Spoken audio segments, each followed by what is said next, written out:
It was something in the air.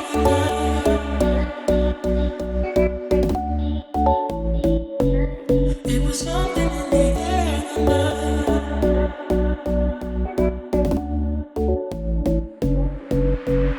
I get nervous when you get closer. It is a beautiful rainy Saturday here at the house.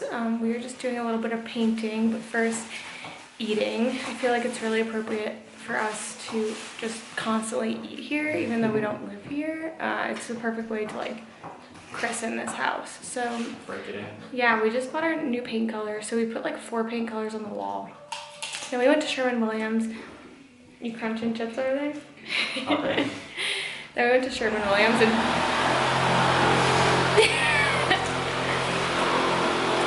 okay, well, we'll see you after lunch. Okay, I think I have like a hot sec before the noise starts again. But like I was saying, we picked out these 4 colors. That's just like, we just needed to check the colors. It's not actually different, it's just that one. We picked out these 4 colors, then we went to Sherwin-Williams and we literally chose none of them. We chose a totally different color, so pray for us that this room turns out okay. So it is this like foresty green color, which I guess is fine, but like not really our style. You can see there's like little stains here on the wall. So we're gonna redo the trim and stuff like that. I'm literally trying to just get a word in before the saw goes off again. Neither of us have any experience with painting, so we're just gonna try to be like super anal about it and tape everything up and like make the lines look really good, because both of us, it'll like drive us insane if something looks bad. I apologize for the banging that's happening, but I'm not gonna, because this house is under construction and as you can see, I'm trying my best, but I look really orangey. Okay, anyway, that's not the point. So here we are, we're at the house, we're gonna paint. I have no idea what I've said so far because I feel like I can't focus with everything that's going on. So I'm sorry if I've repeated myself. This room is, so I've decided to like wait to do a tour until everything's done, but like I'll show piece by piece as we like renovate stuff or change things. Right now the bathroom's under construction. That's the biggest thing that we're gonna do to the house in terms of renovations. It's the big project. This room is right off the kitchen and we want to make it like a little breakfast nook. It could definitely be like an office space, and that's what the last owners did with it. But we really want to keep our, especially because like Sean is fully working from home now, we want to keep our office space and our living space like fully separate. So we're gonna make it a little breakfast nook, and by that I mean just like a place to have coffee in the morning, like a little reading room, and like have a couch in here, just a coffee table, and like that's it. Just like a quiet reading room where you could sit and chill.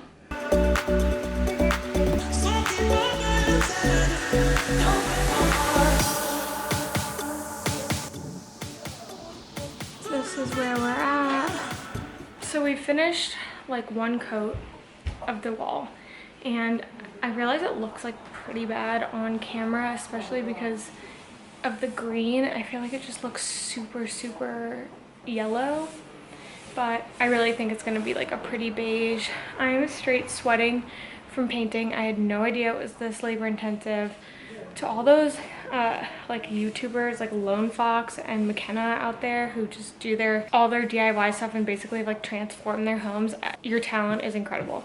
I'm very jealous. So yeah, I think we're just gonna try to get like really just every spot done, you know, just a little bit, so we can come back tomorrow and do another coat, and hopefully that'll be enough. I'm thinking maybe 3 coats because of the green. Yeah, to like really hide it, I think it's gonna need 3, but that's okay. It just means I'm gonna get my workout in.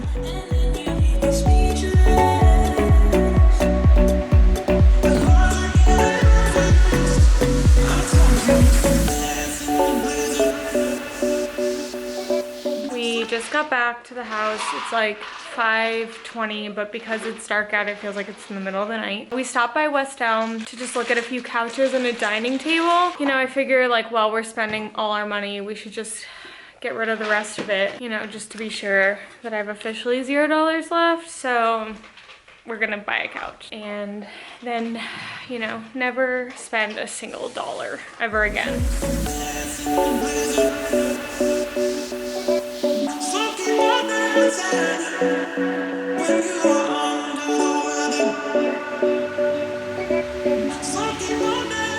It is Sunday morning. Sean and I just got back from the grocery store. We did a huge grocery haul because one, Thanksgiving is coming up and we're doing Thanksgiving here, so I just want to make it as like special as possible since we can't go home. So I did like most, if not all, of the Thanksgiving shopping today. And then we just got a bunch of stuff to have around because we want to like minimize our trips to the grocery store and go as little as possible. And it's like a zoo. It was so crazy. I get like exhausted going out. I miss like fun grocery store trips. I can't wait to browse the aisles again someday. Sean is just making some breakfast for us. And then he's gonna go to the house and finish painting, and I have to stay here and learn about elimination patterns and sexuality. It's the best combo. Poop and sex. Nursing school is really fun. But I have a test tomorrow that I've barely studied for, so my Sunday scaries are at an all-time high.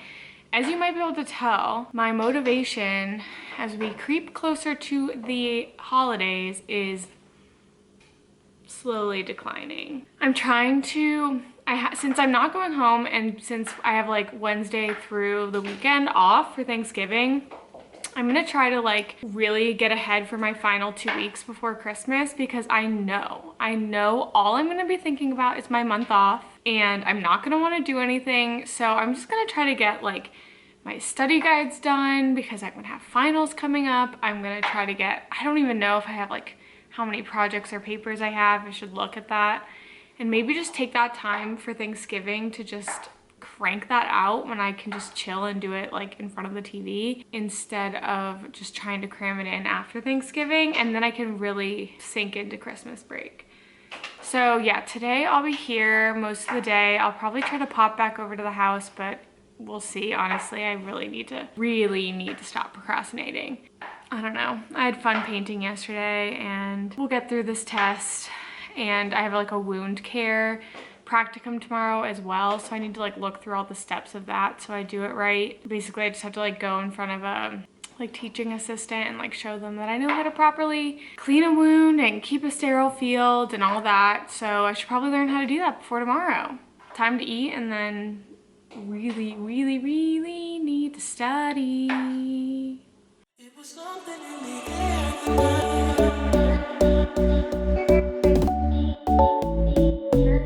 It was something in the air.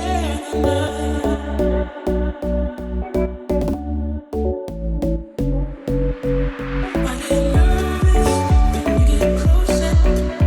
I feel it taking over you, and then you leave me speechless. The clouds are getting nervous. I told you,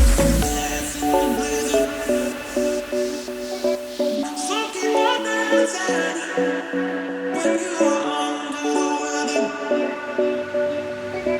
Soaking my dance, don't break my heart. Do you remember?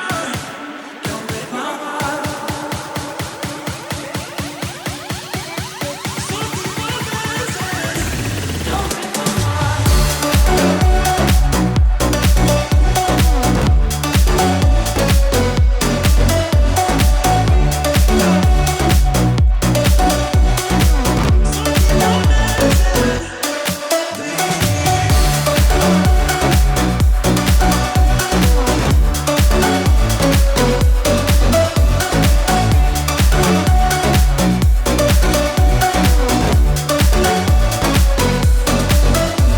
So tomorrow I have my wound care practicum. So as a way to study, and I thought it would be kind of fun to do it for you guys. And a few disclaimers to start. This is like just purely informational. Please don't use this as like the the end all be all in your facility or on a test or whatever. This is what I've been taught.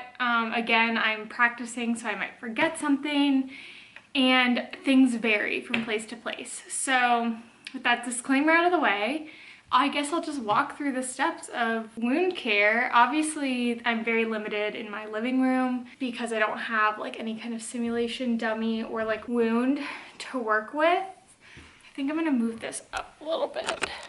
Okay, sorry, that angle's a little bit better. And so I'm gonna kind of walk through some of the steps just like hypothetically. I would walk into the room. Hi, Mr. John Doe. My name is Margaret and I'll be your student nurse today. Could you please state your name and date of birth for me? So you're always gonna wanna get identification from your patients. This is something you're gonna learn over and over in nursing school, especially when giving medications. Always identify your patients. Oh, and something I forgot to mention is before you go in, collect your supplies. And I have this like little pocket nurse wound care kit. Not a lot of facilities have these apparently, just because they're expensive. So you would need to gather all of your supplies that you would need before you go into the room. You're gonna want to go in the room, introduce yourself, ask the patient their name and date of birth, perform hand hygiene, let them know what you're gonna be doing, and then put on a pair of gloves. Right now the procedures might be a little different. I know some hospitals near me are requiring gloves to enter the room. And then when you do the wound care, you might wanna change those gloves, do hand hygiene. It's really up to you, I think, in terms of what you wanna do in that case. Anyway, so I'd put on a pair of gloves, ask the patient if they have any allergies, ask them if they're having any pain. The type of wound I will be tested on is an incisional surgical wound, so it's healing by primary intention, meaning that it's gonna be sutured. It's not like, it was an intentional wound. It was from a surgery. So ask if there's any pain, ask if anything makes the pain worse, and give them some kind of pain scale. Then I'm gonna go on to removing the dressing. I'll want to use like a adhesive remover to get that tape off, just because it can be very sticky on someone's skin. And I mean, if you've ever pulled a band-aid off your arm or something, you know that that can really hurt when it pulls your hair. So you want to relieve the discomfort, and you also don't want to cause any kind of abrasion, especially on your older patients where their skin is really fragile. So you'll use an adhesive remover. I'm kind of making this motion because you could use like a little swab or a cotton ball to kind of go against the edges of that tape to remove it. You'll want to remove the dressing away from the patient. You don't want them to see what is on the dressing unless they specifically ask to see it, just because that can be alarming or scary for them. So in general, you're just going to want to take it off towards you, look at the dressing, note any drainage. You're going to want to look at the wound itself, note any dehiscence, any signs of irritation, maybe any signs of infection, stuff like that.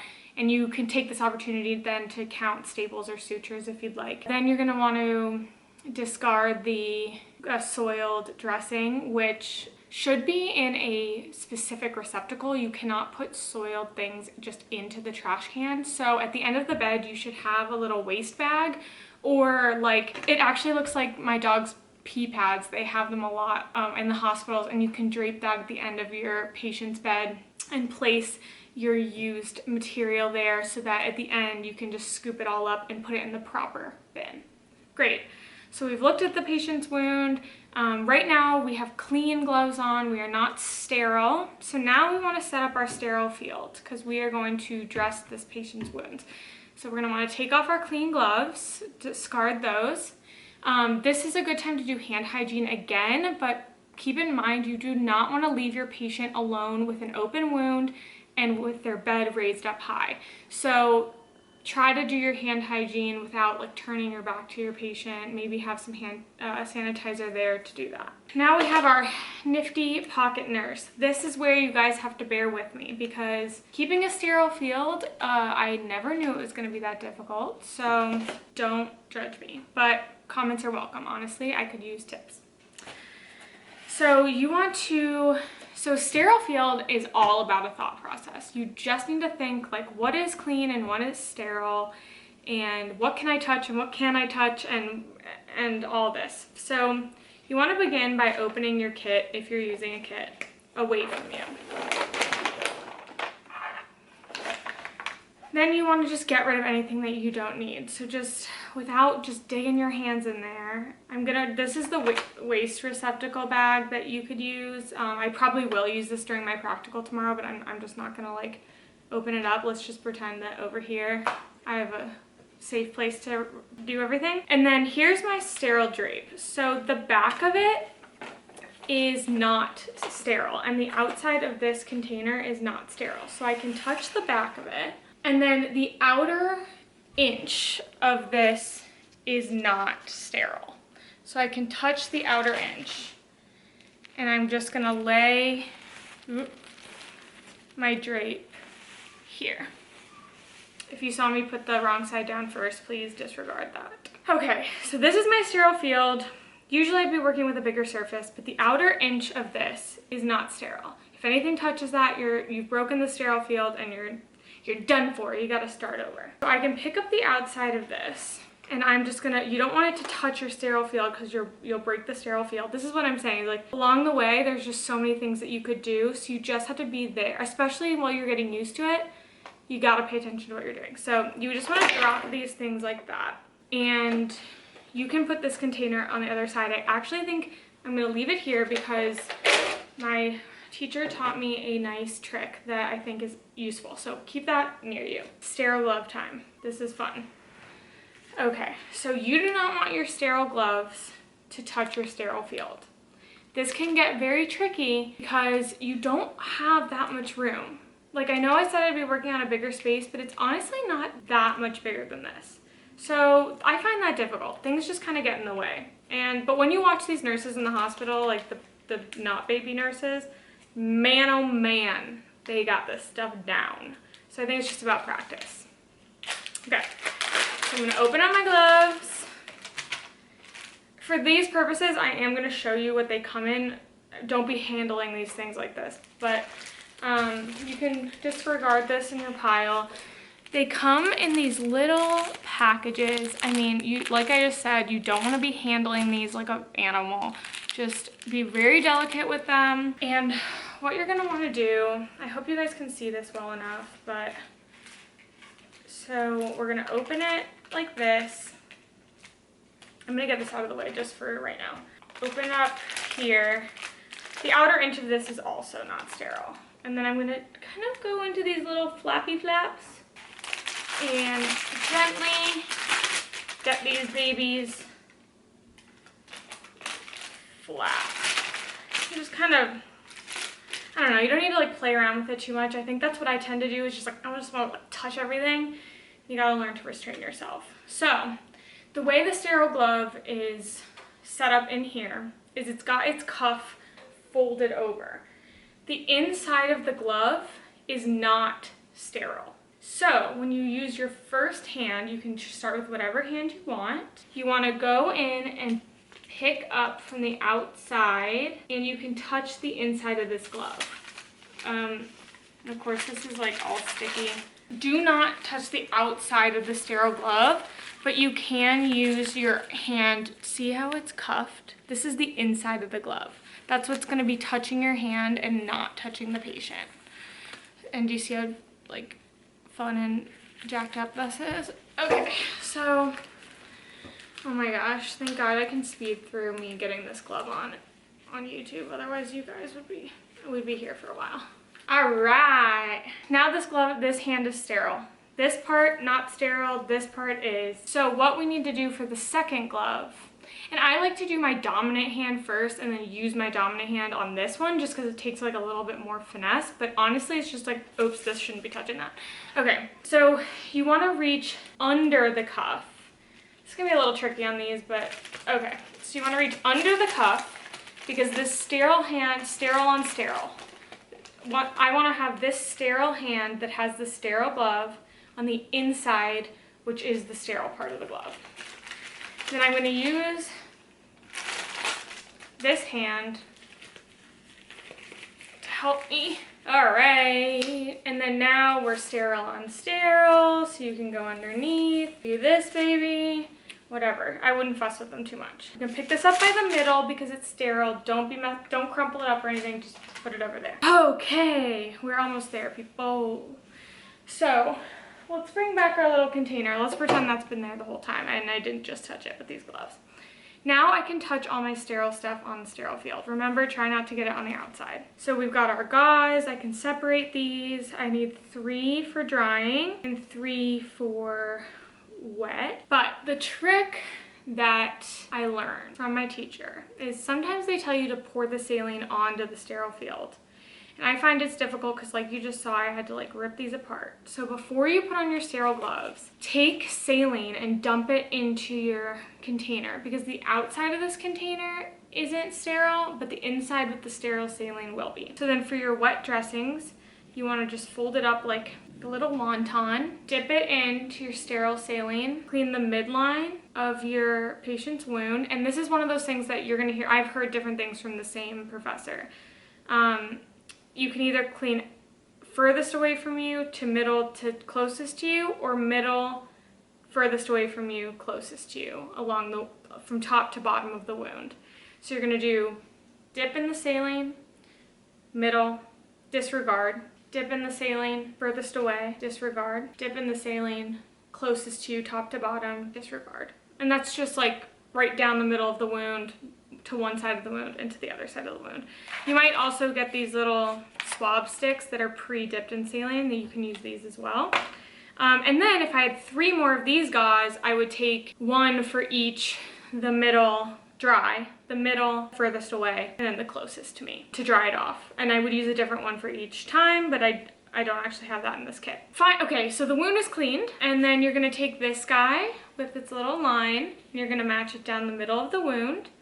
And then you're gonna take your handy dandy tape and tape it off like around the edges here. Depending on how much drainage there is from the wound, you might wanna add like another one of these gauze pads over it. You might wanna put like a second pad. That's just really up to you. It can't hurt, especially if someone's complaining of feeling like constantly like they have wet bandages. So that's pretty much it. Then we have remove your gloves. So take that off inside. Oh God, I hate these. Inside itself, crumple it in this hand, go underneath, and throw it away. And then you're gonna wanna clean everything up, make sure to ask the patient if they need anything, and then you can call it a day. So I hope that was fairly interesting. Again, I don't know if I hit everything. I'm gonna go back and check and see if I really missed any big points, but I think that that's pretty much the gist. Thank you so much for being here. Thank you so much for watching this video. I really hope that like it just brought some joy to your day. I don't know, just brought anything to your day. If you like this video, please give it a thumbs up and don't forget to subscribe, because I put up new videos every single Monday. Headed into the holidays, it should be a good time. Thank you so much. See you next Monday.